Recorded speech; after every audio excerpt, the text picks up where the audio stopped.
Well, my research involves climate change, and I'm very interested in how the ecosystems are being affected by changes in climate. Most of what I do is actually in the past. I look at how things like vegetation change with changing climate. I use mostly sediments in caves, which is very different from the urban environment, as different as you can get. However, my interest is, when you change climate, what is going on in the natural environment? What do the trees do? Is there changes in the density of the trees? Is there a change in the type of vegetation that exists in that area? I'm also interested in storm activity and what's going on there. But coming to the more urban environment and some of the changes that are happening in Florida as far as climate change goes, we have there are changes being seen today in Florida due to primarily climate change. And that's predominantly to do with two things. One is warming, the global warming that's going on, but also sea level rise. And we'll start with sea level rise. There has been a small change, maybe a foot at most, of increase in sea level. And what that's doing in Florida is it's changing the coastal environment. Now, of course, a lot of the urban environment is along the coast. And what is happening is a lot of these salt marshes are disappearing, and they may be even moving inland up rivers a little bit and into bays, and the mangrove swamps are moving in and taking over. So there's been this kind of change and of course, if you change the salt swamps and their distribution and that type of thing, and you introduce mangroves, you're changing the ecosystem as a whole in these coastal areas. So Florida as a whole is getting this change around its coasts. Now, if you would want to say visualize that in gardens, you could show a transition from maybe a salt marsh type of environment, maybe to a mangrove type of environment, or from a salt marsh under stress, or that type of thing. You could show those types of things going on. With increase in temperature in the coastal environment, you tend to get more algal blooms. Now, algal blooms are very bad because they end up creating fish kills, pollution of shellfish, and then that type of thing going to create dead zones. Now, if you wanted to portray that in a garden, that would actually be fairly easy to portray. You could just have this stagnant pond full of algae and dead fish floating in it. That would have a big impact on the people coming to actually see something like that. So you could do that type of thing in a small space. You could show that kind of coastal transition that could go on due to things like changes in climate. And of course, people live close to the coast in Florida. Most people do. It's where the infrastructure is. So, people could actually even see that if they go out into the coast, they could see that type of thing going on. The algae, washing up on the shore, the fact that the beaches are closed, they can't go on it. Those are the types of things you could even show. You could just have big signs saying, beach closed type of thing, and you could show that in a small space. So that's that aspect of the coastal environment, which is very important to Florida. And I think you could show that in a small area. You could convey those types of ideas to the public and really get them thinking about it. And then in the other way of looking at increasing temperatures, that's going to have an effect on the urban environment. Of course, the less green spaces you have, the hotter that environment will feel. Now, green spaces, and as I'm sure some of the other interviews have talked about, are important for decreasing the heat. Now, the way that works is the plants respire. And when they respire and they take in CO2, one taking in CO2 helps decrease the temperatures because, of course, CO2 concentrations in the atmosphere increase temperature. So by plants photosynthesizing, they take some CO2 out of the atmosphere, but also they give off moisture. Now, when they give off moisture and they evaporate, that means that energy has to be taken out of the air, which therefore will decrease the temperature. It's like having a fountain in someone's courtyard.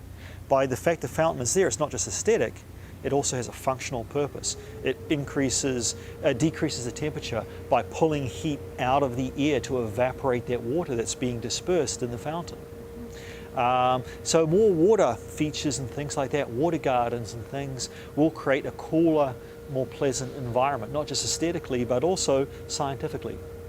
In time, well, when you're talking in time, one of the things that I was thinking about is that if you wanted to show what could happen to an urban environment with an increase in temperatures, obviously there's going to be increase in evaporation. The garden's going to be more under stress.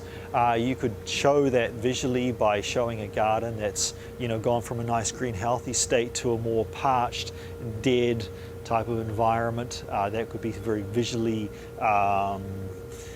very visual to the audience that would see something like that. But another thing you could take would be to show adaptation. Not just adaptation of the natural environment, but how we could also adapt our gardens to a more dry, higher temperatures. And this comes in this whole idea of xeriscaping, which I'm sure people have heard a lot about. But you could go from showing very lush gardens that are water intensive, which is the traditional gardens that we have around the world, in Florida and Mexico, I'm sure, in a lot of places, and then move through maybe a transition to a more xeriscape, dry tolerant types of species, less smaller plants that don't need as much water, different types of species, and you could kind of show an evolution that could happen and still show a pleasing, a visually pleasing garden, but one that doesn't require any water, any irrigation. The natural water it would get, which may be quite low, would be enough. Or plants that use evaporation to get their water could be something that could be interesting. Maybe more desert plants, maybe more plants you would see in Mexico more than you would see in Florida, but ones that could be more useful to the environment. Still creating gardens, but that you could show how climate change could lead to the shift in the urban environment, in the urban gardens and that type of thing. Obviously, green spaces, if you introduce a plant into an environment, one of the things that is going to do is, obviously, for its energy, for its life, it has to photosynthesize. And therefore, it is going to take the sunlight and it's going to take in the carbon dioxide, two things that are very important for climate change, as it so happens. And then it will use that as energy to grow. But to do that, to bring in the carbon dioxide, it has to open its little cells, its little stomata, and so we're talking about a molecular level here, and bring in the CO2, but when it does that, it also releases water. And one of the adaptations that plants do is, when they're stressed for water, they wilt. And the reason they're wilting is they're not allowing water to come in, or not getting the water to come in, and their idea of dealing with this is to actually just decrease their output of water. But that also means they're not bringing in CO2 into their leaves. Now, of course, when they have enough water, they're producing a lot of water into the atmosphere. That water can then be evaporated into the atmosphere, and that cools the environment down. So green spaces are very important for the microclimatology of an urban space. What is micro? What's the meaning of microclimate? Okay, so if we were to walk out into the car park, we would be walking out into the weather of the day, the sunlight coming down, the heat. But then we come in here, we're under the shade of the trees, and all of a sudden we've removed one of the aspects, direct sunlight. So we automatically feel a little bit cooler. We've got some of the moisture coming from the plants. They're also removing, therefore that's being evaporated, that takes some of the heat out of the air too. And therefore we feel a little bit more pleasant too. So, everywhere is in a microclimate. Like this is a microclimate here, this little garden. The car park with the heat baking on the hot tarmac is also a microclimate because it's radiating huge amounts of heat. So, even within small spaces, there are small microclimates. If you're in this vegetation here, that's going to have a different climate than standing right here on the concrete. So there are very different scales of microclimates. You've got the climate of the city is different from the rural area. The rural area actually will be much cooler because of its green area, the green space, whereas the urban environment is going to be much hotter because of these reflecting surfaces, the radiation that it's receiving from very, very different, you know, a wall compared to a flat surface is going to reflect or absorb different, you know, different amounts of heat. All of these things are going to be different from an urban setting to a rural setting. So you take a little bit of the ruralness and stick it into an urban area through green spaces and that type of thing. So, well, if you talk about green spaces, again, you've got the different types. You've got your estuarine environment, which is the coastal environment, with the Hillsborough River coming up through the city. And the Hillsborough River is a very important aspect of it. It's got its own types of vegetation, the mangroves and some of these little salt marshes that you have within it, the bald cypress plants. You know, that's within the city, but they're there. So I don't think it's something that can be ignored. So the rivers are important that run through the city. They define the city limits, you know, where the urban areas are. The river will also cool down the urban environment too. So that's an interesting aspect that probably people haven't spoken too much about, but it's something that I don't think should be ignored. It's a very important part. Like Hillsborough County has a Hillsborough River running through it, and it's probably the reason why the Hillsborough County has its name. And then you can move more into the coastal Tampa Bay area. It also has its, you know, the mud flats and the salt marshes and mangrove swamps and that type of thing. Then you can move into the downtown core, the big CBD, the Central Business District, which is all skyscrapers with car parks and very little green space. A few, you know, gardens that you may have and little parks and that type of thing, but very little in the way of green space. So that's definitely an area that could use, even the roads don't have too many in the way of trees, although I think the city is trying to improve that type of thing. Then you move from that to the surrounding poor area, just north of Tampa, where you have some, you know, more of the multifamily homes, the apartment complexes, and that type of thing. But even those environments actually have more trees than the downtown area does, and they have parks where some of the parks definitely look like they could use some improving. You know, the trees are dying or have gone, the grasses are all dead, the gardens are pretty shabby. You know, those types of environments could use a lot of, I think, improvement. And then there are other areas where if you look at the aerial images, you can see there just aren't many plants in those places. Whereas if you move more towards the slightly more affluent areas like maybe Temple Terrace, then all of a sudden you've got a lot more vegetation. The river's there again. You have a more pleasant environment. I'm sure the temperatures are probably cooler in places like Temple Terrace with the big mature trees and that than what they may be in certain places of, you know, the north of downtown or in the downtown itself. So I definitely could see there are certain areas where, you know, you could highlight or put things that could really open people's eyes, you know, or, you know, introduce them to new ways of thinking that they haven't looked at previously. Well, I think all development, you find a lot of developments, especially when times are tough, they want to get rid of green spaces because it's a loss of money. If you have a park, like, how is that bringing you any money? However, what it does do is it makes the neighborhood more desirable, a lot more desirable. I lived in a new development in North Tampa for a while, and we were one of the few neighborhoods that had a big park, and people would come from the other neighborhoods to come to our park. And, you know, the houses around the park sold more quickly. So I think, and their prices were higher. So I think, you know, for developers, if you incorporate green spaces within their developments, it will make you more money. It actually has important features in the fact that it cools the environment down a little bit, which means there's less need for air conditioning. The more trees you have, the cooler they will shade the houses. Therefore, the houses won't need as much air conditioning. So you'll have an impact on the energy consumption of your environment. So, you know, I think there are definitely aspects it could do as far as.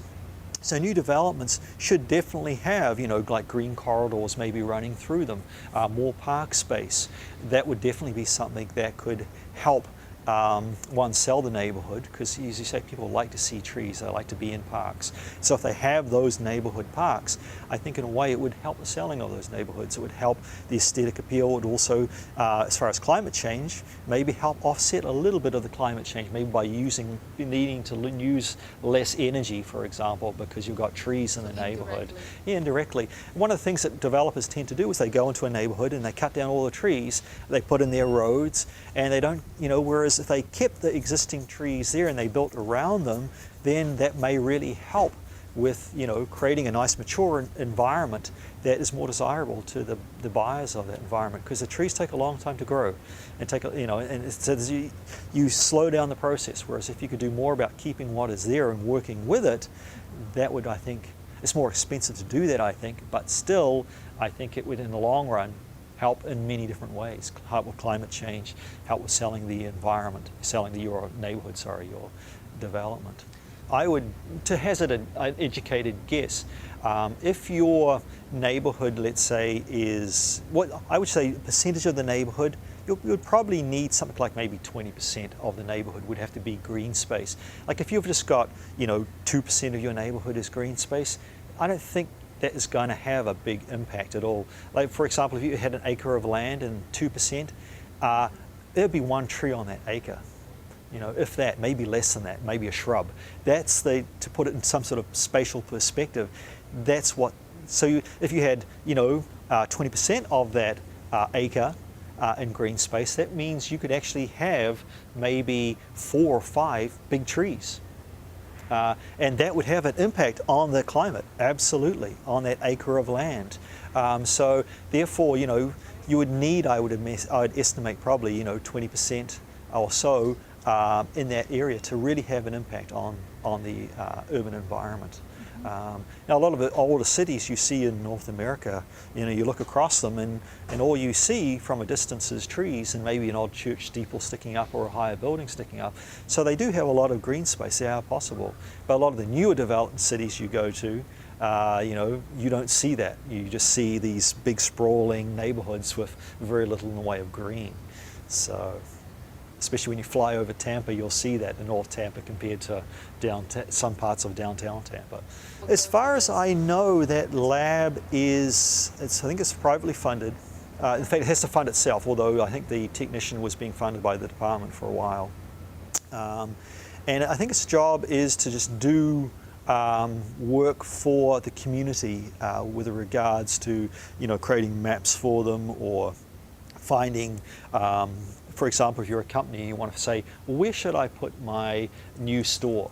And you have a certain demographic that comes to your store, the GIS lab will be able to tell you exactly where to put that store. That's the type of thing it could do.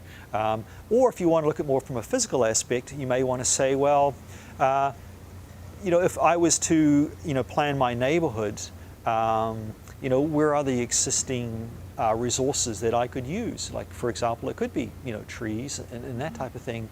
You could say, well, you could look at the aerial photographs in quite high detail and say, okay, there's already these natural existing urban land, forests and things. Well, maybe I'm going to put my new development in that area there to take advantage of that. So those are the types of things that maybe that lab could do. I think one of the places that really would be, good to show some of this is maybe the area down here south of the highway, where a lot of people go. Obviously you need traffic, foot traffic, to see these things, and so you get a lot of just accidental, an accidental audience just stumbling across these things if they were in this kind of area down here by the St. Pete's Forum, for example, which is, it's by the river, so it can incorporate some of those ideas I was talking about previously, and it just gets a massive amount of people coming in. Channel side is the same, potentially. Just certain areas of high foot traffic in the downtown core could be places where you could potentially do that. Maybe by the art museum, for example. Could be a place you could do it, or by the library. Those are areas you could potentially do that. Along the river here too, there may be some places where some of that could be done.